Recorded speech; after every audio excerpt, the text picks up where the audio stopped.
In 1990, 10 years after two brothers vanished, their childhood friend finally told police about the voices. The voices he heard coming from under the ground. His name was Eric, and he was 27 years old, but he looked older. The decade had been unkind to him, carving lines of worry around his eyes, stealing the color from his face. He sat in a small, sterile interrogation room, staring at the coffee he hadn't touched. The detective across from him, a man named Miller, had heard stories like this before. Stories born from guilt, from grief, from a mind trying to make sense of the unthinkable. But there was something in Eric's eyes, a deep, settled terror that felt older than 10 years. It felt ancient. Eric's hands trembled, not violently, but with a steady, exhausted rhythm. He explained that for 10 years he had told everyone the same story. He was sick that day. He was supposed to go with them, with Kyle and Ben Foster, but he had a fever. It was a lie he had repeated so many times it almost felt true. But the truth was, he had been there. Not with them, but nearby. He'd had an argument with his father that morning and was grounded. He'd watched from his bedroom window as Kyle and Ben, his best friends in the world, walked toward the woods that bordered their neighborhood. They were heading for the old abandoned textile mill, a place they were all forbidden to go, a place of ghost stories and broken windows, a place that housed the entrance to the drain tunnels. He watched them disappear into the trees, two small figures swallowed by the green and shadow, and he felt a bitter knot of jealousy in his stomach. He was supposed to be with them. That feeling, that selfish pang of being left out, was the first thing that started eating him alive. For the first few days after they were reported missing, the whole town searched. Hundreds of volunteers combed the woods. Police dogs sniffed at the cold trails. They searched the mill, a hollowed-out skeleton of a building, but they didn't focus on the drains. The main entrance had been sealed with a heavy iron grate and welded shut years ago. It was considered impossible to get into. The search widened, then slowed, then stopped. Kyle and Ben Foster became a town tragedy, a story parents told their children to keep them out of the woods. But Eric knew. He knew they went for the tunnels. They had talked about it for weeks, about a side entrance they heard about from older kids, a way to bypass the sealed grate. A week after they vanished, Eric couldn't take it anymore. Driven by a guilt so heavy it felt like a physical weight, he snuck out of his house at dusk and went to the mill himself. He found the side entrance they must have used, a cracked concrete pipe half hidden by overgrown weeds. He knelt down, his heart pounding against his ribs, and he called their names, first Kyle, then Ben. The silence that answered was thick and suffocating. He was about to turn back, to run home and pretend he'd never come, when he heard it, a voice. It was faint, distorted by the pipe, but it was unmistakable. It was Ben, and he was calling his name, Eric. The sound froze him to the spot. It wasn't a cry for help, not exactly. It was just his name, spoken in a calm, conversational tone, as if Ben were standing right behind him. He called back, his own voice tight with a mix of terror and hope. "Ben, is that you?" "Where are you?" The silence returned. He waited, listening, for what felt like an hour. Then he heard it again, his own name, Eric. But this time, it sounded different, colder, hollow. Something was wrong. He scrambled backward, away from the pipe, and ran. He never told anyone. How could he? Who would believe him? That he'd heard his friend's voice a week after he disappeared, calling to him from a sealed drain. They would think he was crazy, or worse, that he was involved. So he kept the secret, and the secret festered. It turned into nightmares of dark, wet tunnels and a voice that wasn't a voice. Now, 10 years later, he was telling Detective Miller. He told him about the nightmares, about the therapy that didn't work, about the crushing weight of it all. He had to tell someone. He had to know what was down there. Miller listened, his face unreadable. He'd been a cop a long time. He knew grief could make a person see and hear things. But the details Eric gave, the sheer conviction in his voice, it was compelling. He asked Eric, if they went back there, now, could he find that side entrance again? Eric nodded. A slow, haunted movement. he said. "I don't think I could ever forget it. It was a promise and a curse." Miller sighed, stood up, and grabbed his coat. He said, "All right, son, let's go take a look." As they left the station, the fluorescent lights of the hallway seemed to flicker, and for a moment, just a moment, Eric thought he heard a faint whisper on the edge of his hearing, a sound like his own name. The drive to the old mill was quiet. The town had grown in 10 years, new houses and strip malls pushing at the edges of the old woods. But the closer they got to the mill, the more things stayed the same. The roads became rougher, the trees thicker. The air itself seemed to get heavier, filled with the ghosts of industry and neglect. Miller drove, his eyes on the road, while Eric stared out the passenger window, watching the familiar landscape of his childhood nightmares slide by. He hadn't been back here since that day. Not once. His parents had moved away 5 years after the disappearance, unable to live with the constant, silent reminder of the 2 empty houses down the street. Eric had moved with them, but the mill, and what was beneath it, had followed him. They parked the cruiser where the paved road dissolved into a dirt track. The mill stood in the distance, a jagged silhouette against a gray sky. It looked even worse than Eric remembered. More windows were broken, more of the roof had caved in. Nature was reclaiming it, vines crawling up the brick walls like green veins. Miller got out of the car and took a deep breath. He looked at Eric, whose face was pale. "You all right?" Eric just nodded, his throat too tight to speak. He felt a powerful urge to get back in the car, to tell Miller it was all a mistake, a bad dream. But he knew he couldn't. He had come this far. He had to see it through. They started walking, their feet crunching on dead leaves and broken glass. Eric led the way, moving on instinct. The path he and his friends had once worn through the undergrowth was long gone, but the shape of the land was the same. He recognized an old oak tree, its trunk scarred with their initials, carved one summer afternoon that felt a lifetime ago. K+B+E.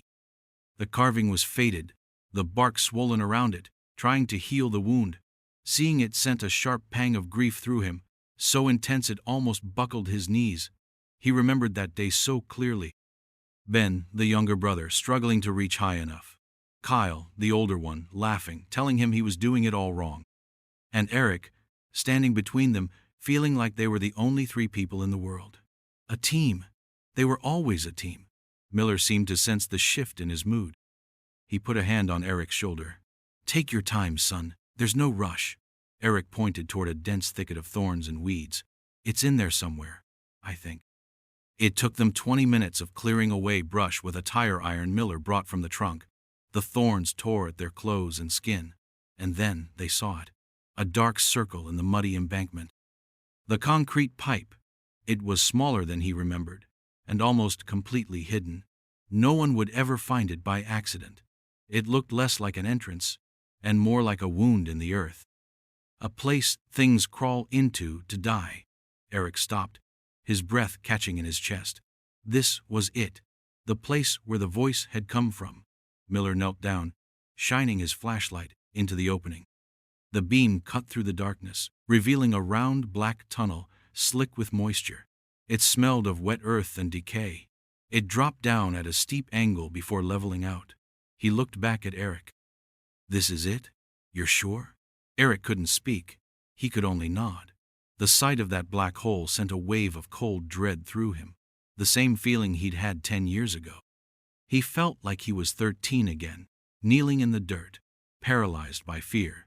Miller spoke into his radio, calling for a small team. He didn't say what they had found, only that they needed equipment for a possible confined space entry. He was still skeptical, Eric could tell, but he was thorough, a professional. While they waited, Eric found himself staring at the pipe's opening. He imagined Kyle and Ben, small and full of bravado, shimmying their way inside. They would have been excited, their whispers echoing in the dark. They were explorers, adventurers. They were never afraid of anything, and that was the problem. He was always the cautious one, the one who worried. If he had been with them, would he have stopped them? Would he have said it was a bad idea? Or would he have followed them right into the darkness, just to prove he wasn't a coward? The question had haunted him for years. As the first backup car arrived, its tires crunching on the dirt track, Eric felt a strange sense of finality. Something was going to happen. After 10 years of silence and nightmares, the story was finally moving forward. For better or for worse, he was about to find out what was waiting in the dark. The search team was small. Just Miller, a younger officer named Harris, and 2 guys from the fire department trained in technical rescue. They brought ropes, lights, and air monitors. The mood was professional, but tense. Entering an old, unmapped drain system was dangerous. Miller laid out the plan. He and Harris would go in with Eric. The fire crew would stay at the entrance as backup. Before they went in, Miller pulled Eric aside. "Look, son, we're going to be careful. You see anything, you hear anything, you tell me. You feel like it's too much, you tell me. We come right back out. Got it?" Eric nodded. He was strangely calm now. The dread was still there, a cold knot in his stomach, but it was overlaid with a sense of purpose. He had to do this. They fitted him with a harness and a helmet with a headlamp. The equipment felt heavy and real. This wasn't a nightmare anymore.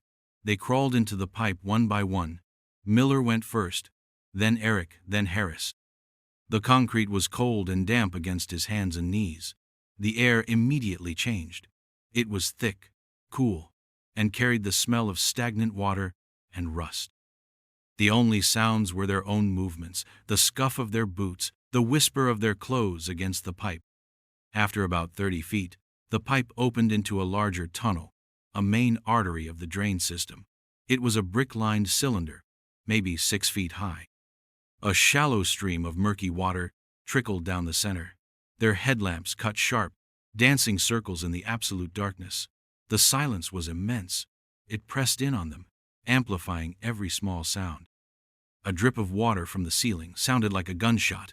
Miller checked the old schematics he'd brought, a rolled-up blueprint from the town archives. According to this tunnel just runs straight for a quarter mile and ends at a storm grate by the river. Eric shook his head, his voice echoing unnaturally in the confined space.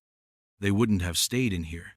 They were looking for the old sections, the ones that connected to the mill's foundation.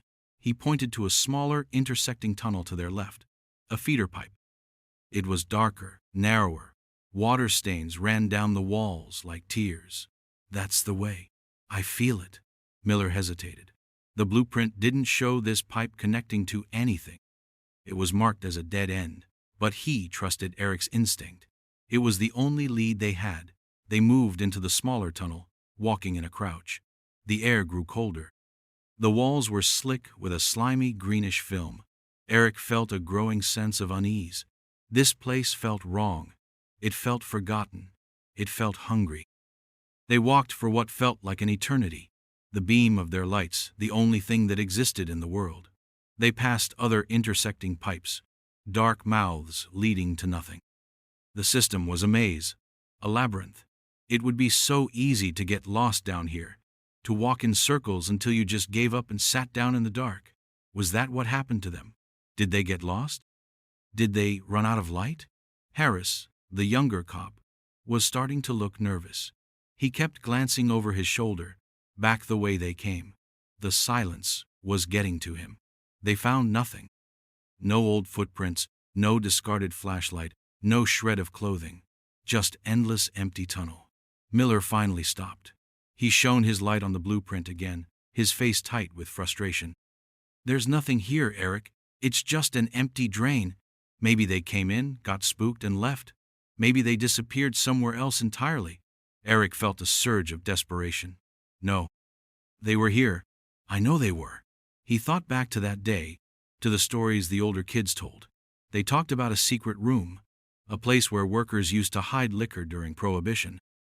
It was supposed to be deep inside, off the main paths. He tried to remember the exact words, the half-forgotten clues, something about listening to the water, following the sound. He closed his eyes, shutting out the beams of the headlamps, and just listened. There was the drip, drip, drip from the ceiling, the slow trickle of water at their feet. But underneath that, there was another sound, a faint, almost subliminal hum. He wasn't sure if it was real, or if he was imagining it. He started walking again, faster this time, moving toward the source of the faint vibration. Miller called after him, "Eric, hold up!" But Eric didn't stop. He was following a ghost, a memory, a feeling. He turned into another side tunnel, one that was nearly blocked by a partial collapse of rubble. He squeezed through the gap, scraping his side on the broken concrete. And then he was in a different section. The air was different here, drier, stale, and the humming was louder. The space Eric had squeezed into was older. The walls weren't concrete or brick, but rough-hewn stone, fitted together unevenly. It was a part of the original 19th century construction, long since abandoned and sealed off. Miller and Harris followed him through the gap, their light sweeping across the ancient stonework. "This isn't on the map." Miller's voice was low, filled with a new kind of tension. This was uncharted territory. The humming sound was more distinct now. It was a low, resonant frequency that seemed to vibrate in their bones. It wasn't mechanical. It sounded organic, almost like a massive, sleeping creature. Eric felt the hair on his arms stand up. His instincts were screaming at him to turn back, but he couldn't. He was closer than he had ever been. They moved forward slowly, carefully. The floor was uneven, littered with fallen stones. Then Harris, who was in the rear, suddenly stopped. "Did you guys hear that?" Miller and Eric froze, turning to look at him. "Hear what?" "I don't know. A voice. I thought I heard a voice." Miller held up a hand, signaling for absolute silence. They stood in the darkness, listening. The only sound was the low hum and the distant drip of water. "You're just hearing things, kid. Echoes. Let's keep moving." But Harris looked shaken. "No, it sounded like my daughter. She was saying my name." Miller gave him a sharp look. Harris had a 5-year-old girl. The thought was absurd, impossible. But the fear on the young officer's face was real. Eric felt a cold chill run down his spine. It was happening again. The voice. The trick. He remembered Ben's voice calling his name. Calm. Conversational. Luring him in. He grabbed Miller's arm. "Don't listen to it. It's a trap. That's what it does." Miller looked from Eric's terrified face to Harris's confused one. He was a man who believed in facts, in evidence, but the atmosphere in this forgotten place was starting to wear on him. The air was thick with something more than just dampness. It was thick with dread. They pressed on, the humming getting louder with every step. The tunnel opened into a small, circular chamber. In the center of the chamber, the floor was covered by a large flat slab of iron, about 4 feet square. It looked like a hatch, or a cover for a deep shaft. The humming seemed to be coming from directly beneath it. Miller shone his light on the iron. It was old, covered in rust, but it was not part of the original construction. It was newer. Someone had put it here. And then Eric saw it. On the surface of the metal, scratched crudely into the rust, were words. He moved closer, his heart pounding. The scratches were deep, made with something sharp, like a rock or a piece of metal. They were jagged and uneven, as if written by a trembling hand. 3 words. "He's still here." The blood drained from Eric's face. He stumbled back, bumping into Harris. It wasn't a warning to people on the outside. It was a warning from whoever was trapped on the inside. Or maybe it was a boast, a claim of ownership. Miller stared at the words, his professional skepticism finally shattering. He ran his glove over the letters. The scratches were old, but not ancient. They were filled with grime. They could have been made 10 years ago, or last week. He tried to lift the hatch. It didn't budge. It was either incredibly heavy or sealed from the other side. He looked at Eric, his eyes wide in the beam of his headlamp. "What the hell is this?" Eric was shaking his head, backing away toward the tunnel.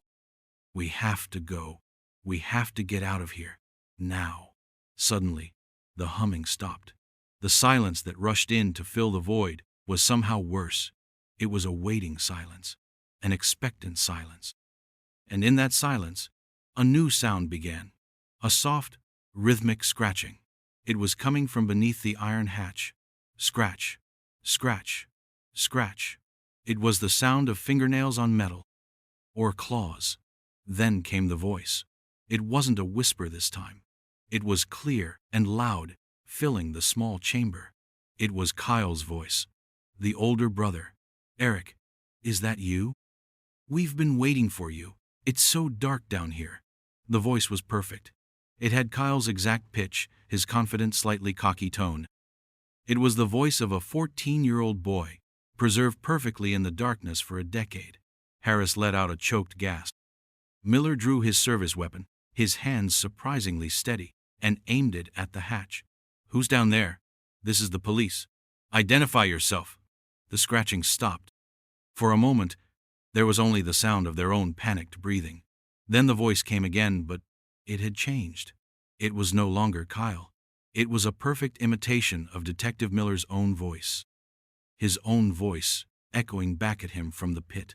There's no one down here, son. It's just echoes. You're just hearing things. The sound of Miller's own voice coming from the pit broke something in the room.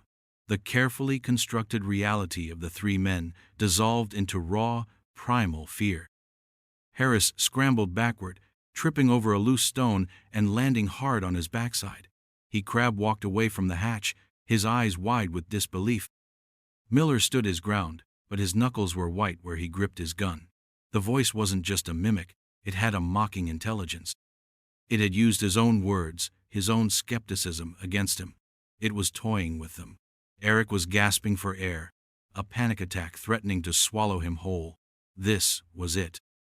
This was the thing from his nightmares, the thing that stole voices and wore them like masks.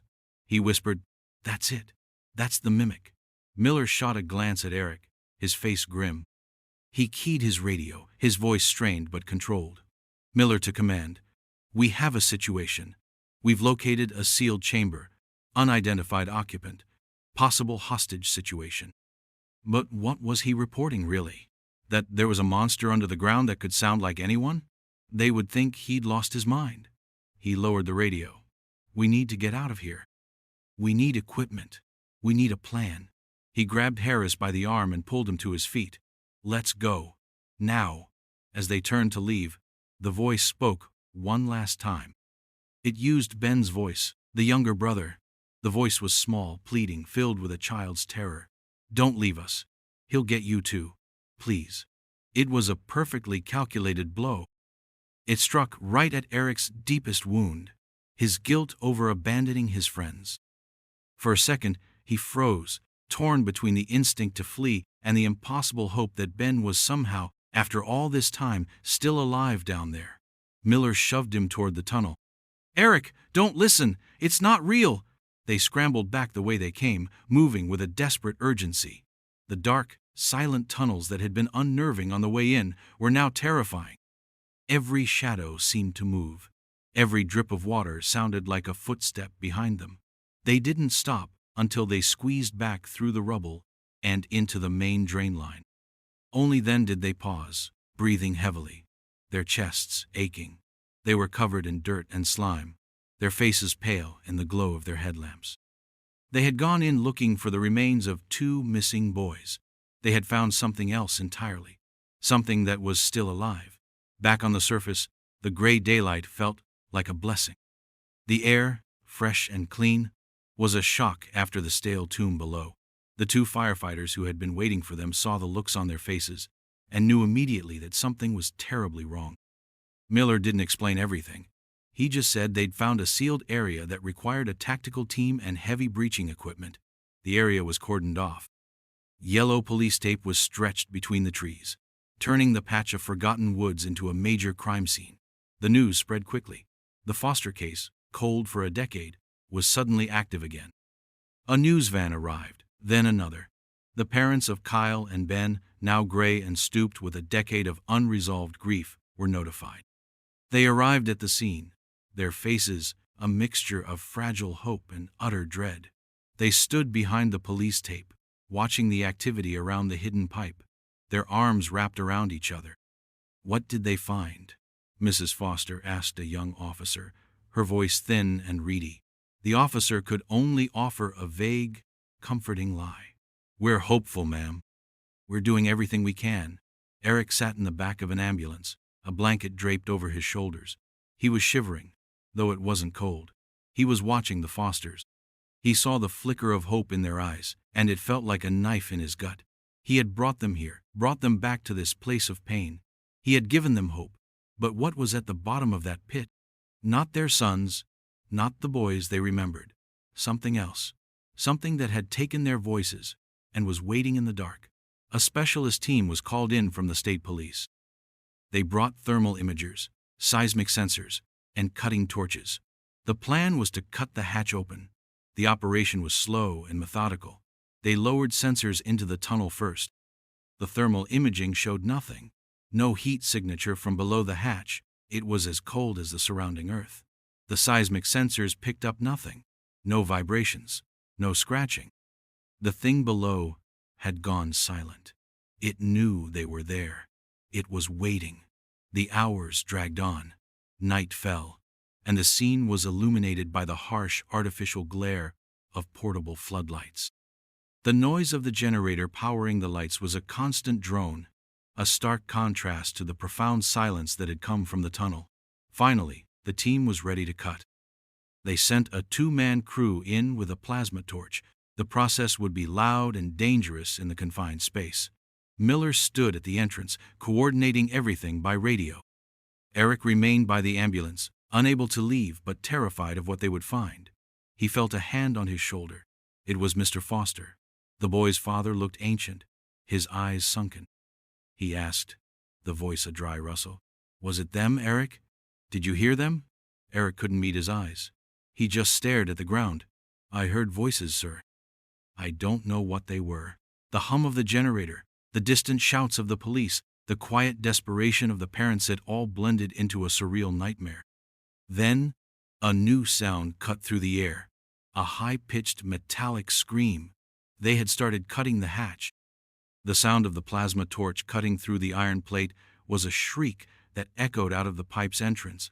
A sound of violation. Everyone at the scene fell silent, listening. It felt like they were cutting into a coffin. The process took almost an hour. The metal was thick, the angle awkward. The 2 officers in the tunnel worked in shifts, the intense heat and fumes making it unbearable for more than a few minutes at a time. Miller relayed their progress over the radio, his voice a tense monotone. Finally, a call came through. "The hatch is cut. We have an opening." A wave of anticipation and fear washed over the crowd of officers and rescue personnel. The Fosters clutched each other, their faces illuminated by the flashing blue and red lights of the emergency vehicles. Eric felt sick. He pushed himself off the ambulance and walked closer to the police line, drawn by a morbid need to know. They sent a remote camera down first, a small device on the end of a flexible pole. They lowered it through the newly cut hole in the iron plate. On a monitor set up near the entrance, a grainy, black-and-white image appeared. The camera panned around a small, dark space. A chamber. It was roughly square, dug out of the raw earth, the walls unsupported. It was a primitive den. The camera's light revealed scattered objects on the floor. Old tin cans, their labels long since rotted away. A pile of filthy, tattered rags in one corner that might have been a bed. And the walls. The camera zoomed in on the dirt walls. They were covered in scratches. Long, deep gouges, as if an animal had been trying to claw its way out or sharpen its claws. There were no bodies, no bones, no sign of Kyle or Ben. Just this empty, squalid hole. The officer operating the camera kept panning. Then the light caught something on the floor, half buried in the dirt near the pile of rags. It was a small, metallic object. He zoomed in. It was a chain, a thin, silver chain with a small, tarnished St. Christopher medal attached. Mrs. Foster let out a strangled cry. "That's Ben's. I gave that to him for his 10th birthday. He never took it off." The confirmation hung in the air, heavy and awful. They had been here. Ben had been in this hole. The last flicker of hope in his parents' eyes died, replaced by a devastating certainty. Their boys had ended up in this place. But where were they now? The air monitor readings from the chamber came back clean. No toxic gases. Just cold, stale air. Miller made the decision. He was going down. He and another officer, a big stoic man from the tactical team, suited up. They were lowered on ropes through the hatch into the chamber below. Their headlamps illuminated the small space. It was even worse, up close. The smell hit them first. A faint, musty odor of decay, of damp earth and something else. Something sour and unidentifiable. Miller knelt and picked up the silver chain, his glove closing around the small, cold piece of metal. He looked at the claw marks on the wall. They were deep. Some of them looked recent. He ran his light over the floor. The dirt was packed down hard, a sign of long occupation. In one corner, he found a small stack of books. Their covers were warped and swollen with damp. The pages fused together. He couldn't make out the titles. Who would be reading in this place? Then he saw the tins. Dozens of them, stacked against one wall. Old cans of beans, of soup, of fruit. Some of them had been pried open crudely, their metal lids jagged and sharp. Where did they come from? The mill had been closed for decades. This wasn't just a place where two lost boys had taken shelter. This was a lair. Someone had lived here for a long, long time. He called for an evidence team. They would bag and tag every single item in this chamber. Every can, every rag, every scrap of anything. As his partner documented the scene with a camera, Miller did one last sweep with his flashlight. He noticed a darker patch of dirt on the wall behind where the rags had been piled. It looked different from the rest of the packed earth. He reached out and touched it. It was loose.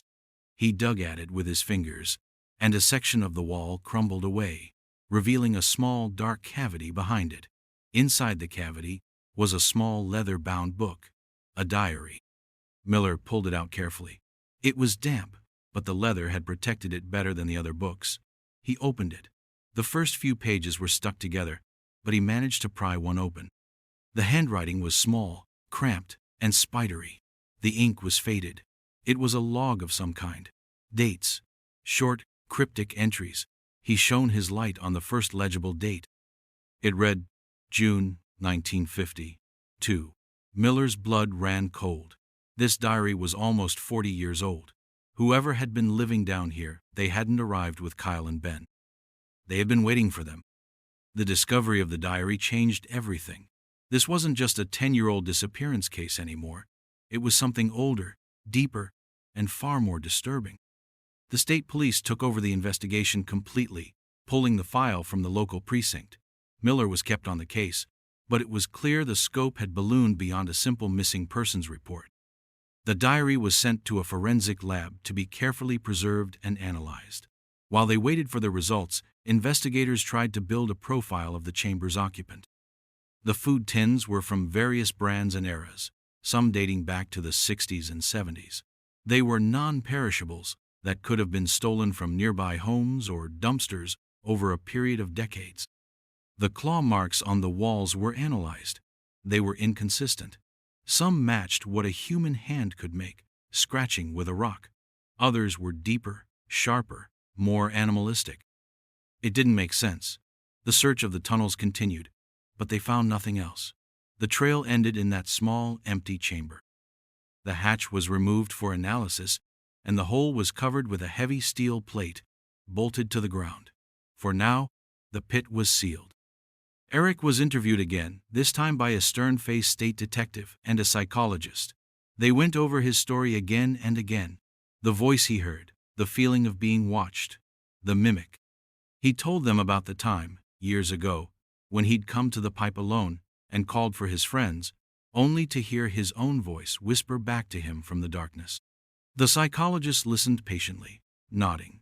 He suggested that trauma and guilt could manifest in complex auditory hallucinations. He didn't say Eric was lying, but the implication was clear. They thought he was an unreliable narrator of his own life, his memories distorted by a decade of grief. Eric left the interview feeling frustrated and exhausted. They weren't listening. They were trying to fit what happened into a box that made sense, a box labeled runaways or abduction by a local transient. But it didn't fit. It was something else.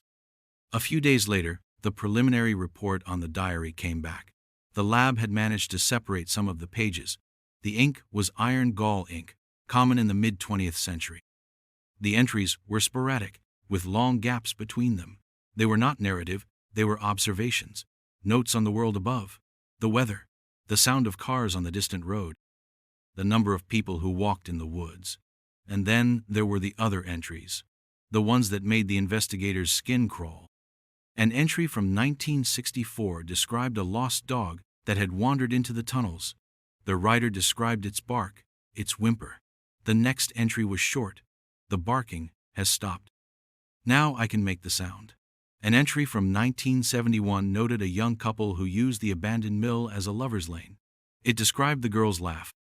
The next entry, dated a week later, read, "I can do the laugh now. It is a good sound." The diary was a ledger of stolen sounds, a record of a predator learning to build its lure. The last entry was dated October 12, 1980, the day after Kyle and Ben disappeared. It was only 2 words, 2 new voices. Miller read the report in his office late at night. The hum of the fluorescent lights seemed too loud. He thought about the voice he had heard in the tunnel, his own voice, the perfect imitation. This wasn't a man. A man couldn't do that. A man couldn't live in a hole in the ground for 40 years. A man couldn't collect sounds like trophies. He thought of the local legends Eric had mentioned, the stories he had dismissed.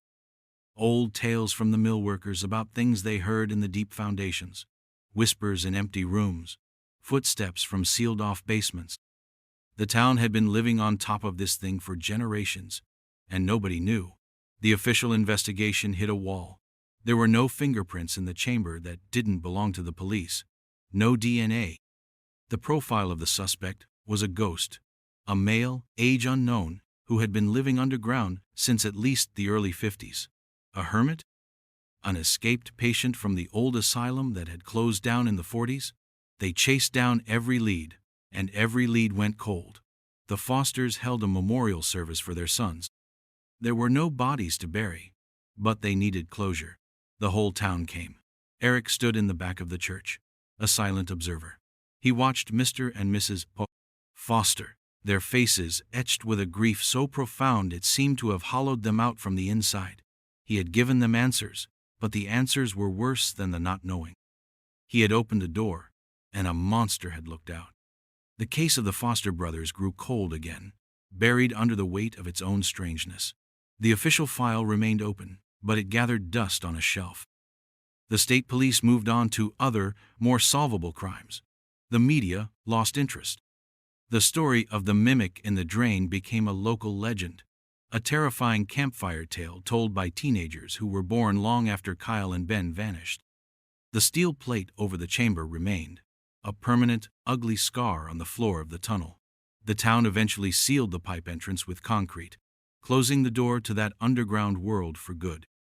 But you can't seal a memory. You can't seal a story.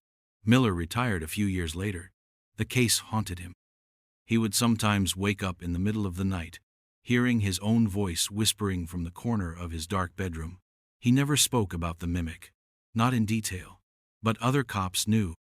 They could see it in his eyes. He was the man who had looked into the pit. Eric finally moved away.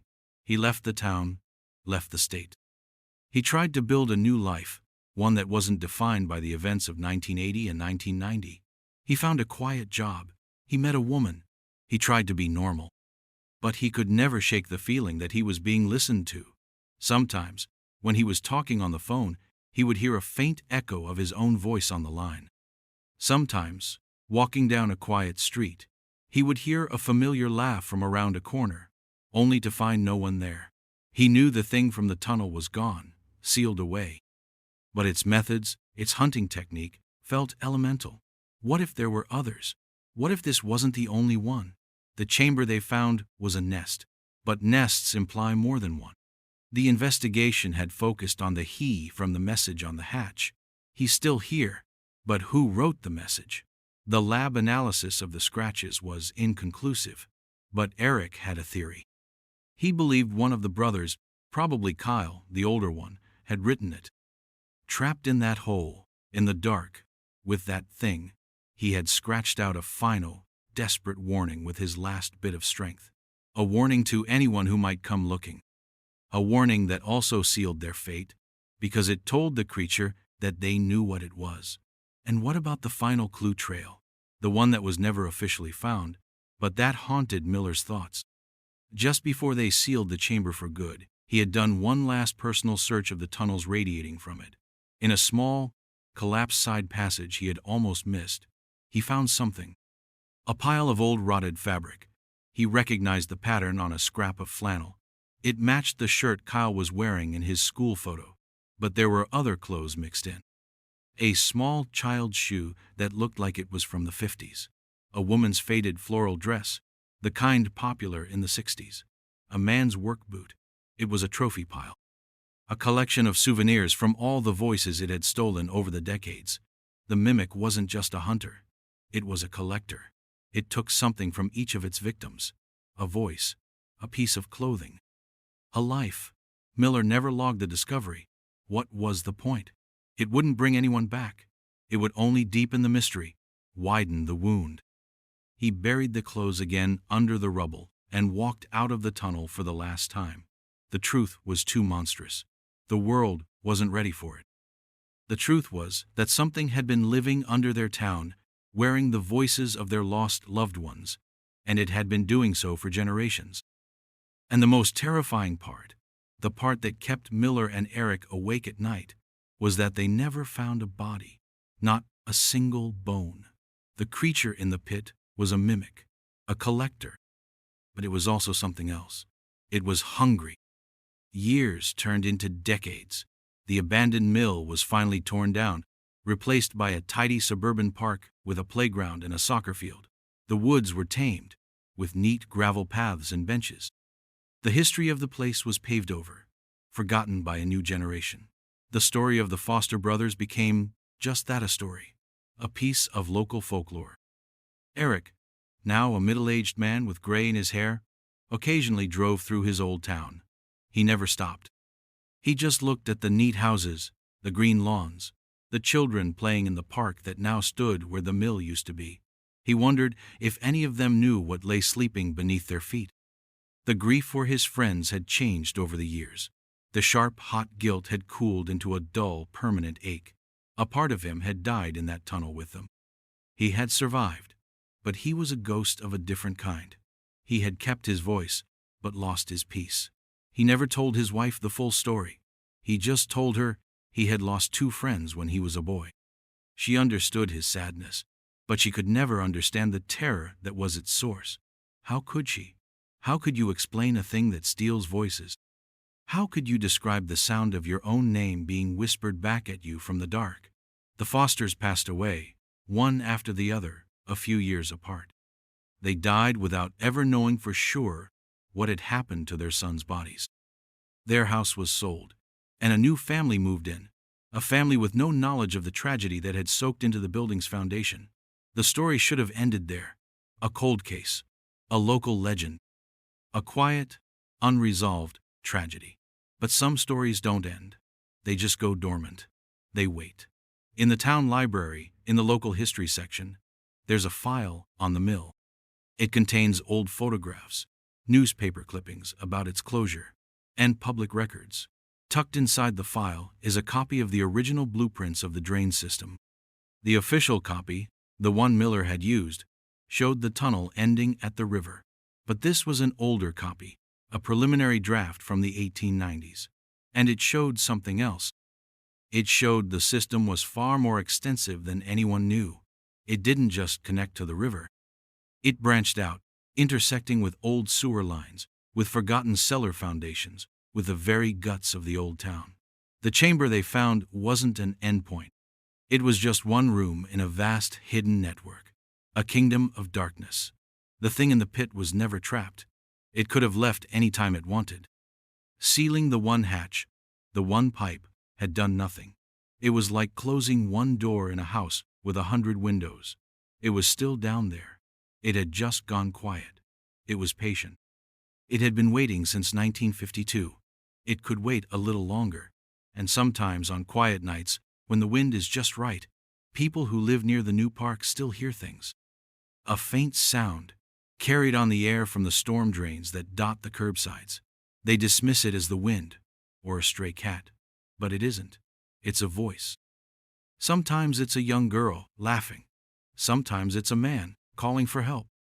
And sometimes, if you're out walking your dog late at night and you happen to pass by one of those dark grates, you might hear something else.